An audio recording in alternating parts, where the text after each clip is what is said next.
ગુજરાત રાજ્યમાં દારૂબંધી છે અને આ દારૂબંધીની વાતો કરવામાં આવે છે, પરંતુ બનાસકાંઠામાંથી વિભાજન થયેલો જે વાવથરા જિલ્લો છે, આ વાવથરા જિલ્લામાં જાણે દારૂબંધી ન હોય તે પ્રકારના દ્રશ્યો અવારનવાર સામે આવતા હોય છે. અને જે બુટલેગરો છે, બુટલેગરો અવારનવાર અવનવા અખતરા કરી દારૂની હેરાફેરી કરતા હોય છે. જો કે સ્થાનિક પોલીસ દ્વારા મોટી માત્રામાં દારૂ ઝડપવામાં આવતો હોય છે અને કાર્યવાહી કરવામાં આવતી હોય છે, છતાં પણ આ બુટલેગરો છે, આ બુટલેગરો સુધરવાનું નામ લેતા નથી. અને આખરે આ દારૂની હેરાફેરી કરતા જે બુટલેગરો છે, આ બુટલેગરો પર સ્ટેટ મોનિટરિંગ સેલનો સપાટો બોલાવવામાં આવ્યો છે અને સ્ટેટ મોનિટરિંગ સેલે લાખો રૂપિયાનો દારૂ ઝડપ્યો છે. તેની વિગતે વાત આ વિડીયોમાં કરવી છે.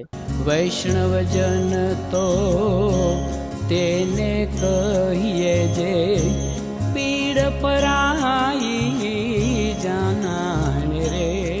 નમસ્કાર, હું છું દિનેશ ઠાકોર. નવજીવન ન્યૂઝમાં આપનું હાર્દિક સ્વાગત છે. આમ તો ગુજરાત રાજ્યમાં દારૂબંધીના દાવા કરવામાં આવે છે, પરંતુ બનાસકાંઠા જિલ્લામાંથી વિભાજન થયેલો જે વાવથરા જિલ્લો છે અને આ વાવથરા જિલ્લામાં જે બુટલેગરો છે, બુટલેગરો અવારનવાર દારૂની હેરાફેરી કરવામાં આવે છે અને સ્થાનિક પોલીસ દ્વારા અવારનવાર તેમને પકડી તેમના ઉપર કાયદેસરની કાર્યવાહી કરવામાં આવે છે. પરંતુ જે પ્રકારે હાલમાં અવારનવાર કાર્યવાહી કરવામાં આવતી હોવા છતાં પણ આ બુટલેગરો છે, આ બુટલેગરો સુધરવાનું નામ લેતા નથી અને અવનવા અખતરા કરી આ દારૂ ઘુસાડવાનું કામ કરે છે. જોકે જે પ્રકારે આ જે દારૂની જે બુટલેગરોની જે વાત છે તેને લઈને સ્ટેટ મોનિટરિંગ સેલ એ વાવથરા જે જિલ્લો છે, આ જિલ્લામાં પેટ્રોલિંગમાં હતી. તે દરમિયાન જે વાવથરા જિલ્લામાં પેટ્રોલિંગમાં હતી તે દરમિયાન સ્ટેટ મોનિટરિંગ સેલના જે અધિકારી હતા, અધિકારીને અંગત બાતમી મળી હતી કે જે સાંચોર છે, આ રાજસ્થાનમાંથી 3 વાહનો છે એ દારૂ ભરીને પસાર થઈ રહ્યા છે અને આ વાહનો રામપુરા એટા જે ગામ છે, આ તેમનો જાહેર માર્ગ ઉપર છે, ત્યાંથી પસાર થઈ રહ્યા છે. જોકે આ પ્રકારની બાતમી મળીને આ પ્રકારની બાતમી મળતાની સાથે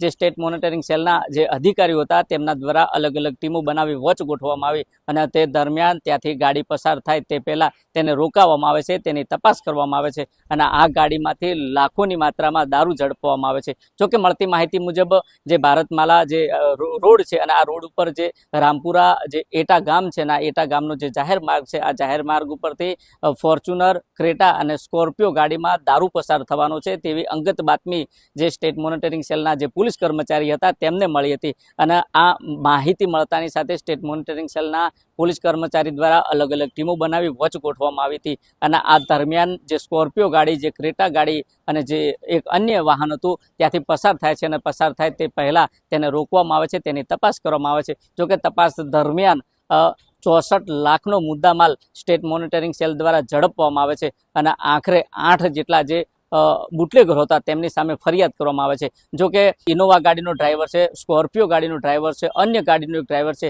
તેમ કહી અન્ય જે 5 લોકો હતા, કુલ ટોટલ જે 8 જે બુટલેગરો હતા, આ બુટલેગરો પર ફરિયાદ કરવામાં આવે છે અને આખરે જે તમામ જે મુદ્દામાલ છે, મુદ્દામાલ સુઈગામ જે પોલીસ સ્ટેશન છે તેને સુપ્રત કરવામાં આવે છે. એટલે કહી શકાય કે એક બાજુ જે સ્થાનિક પોલીસ છે, સ્થાનિક પોલીસ કાર્યવાહી કરે છે, પરંતુ ક્યાંક ને ક્યાંક જે બુટલેગરો છે, આ બુટલેગરોની જે દારૂની જે લાઈનો છે, આ લાઈનો બંધ કરવામાં ક્યાંક ને ક્યાંક સ્થાનિક પોલીસ બંધ ન કરાવી શકતી હોય તે પ્રકારના દ્રશ્યો સામે આવ્યા છે અને સ્ટેટ મોનિટરિંગ સેલની જે રેડ છે એ રેડમાં લાખોનો દારૂ ઝડપવામાં આવ્યો છે. કહી શકાય કે વાવથરા જિલ્લો અને વાવથરા જિલ્લાની જે સાંચોર જે રાજસ્થાન જે બોર્ડર જે રાજસ્થાન રાજ્ય છે તે અડીને આવેલું છે અને અવારનવાર બુટલેગરો દ્વારા રાત્રિના સમયે જે ભારતમાલા જે નેશનલ હાઈવે છે, આ નેશનલ હાઈવે ઉપર દારૂની લાઈનો ચલાવવામાં આવે છે. જોકે સ્થાનિક પોલીસ દ્વારા કાર્યવાહી કરવામાં આવે છે, પરંતુ બુટલેગરો ક્યાંક ને ક્યાંક કાર્યવાહી કરવામાં આવતી હોવા છતાં પણ આ લાઈનો અકબંધ ચલાવવામાં આવે છે અને આખરે સ્ટેટ મોનિટરિંગ સેલ દ્વારા દરોડા પાડવામાં આવે છે અને આ દરોડામાં 64,59,000નો મુદ્દામાલ કબજે કરી જે બુટલેગરો હતા, બુટલેગરો ઉપર સુઈગામ પોલીસ મથકે ફરિયાદ નોંધી વધુ તપાસ હાથ ધરવામાં આવી છે. જોઈએ આવનાર સમયમાં તપાસમાં કયા પ્રકારના ખુલાસા થાય છે તે તો આવનારો સમય બતાવશે. દિનેશ ઠાકોર, નવજીવન ન્યૂઝ, વાવથરા.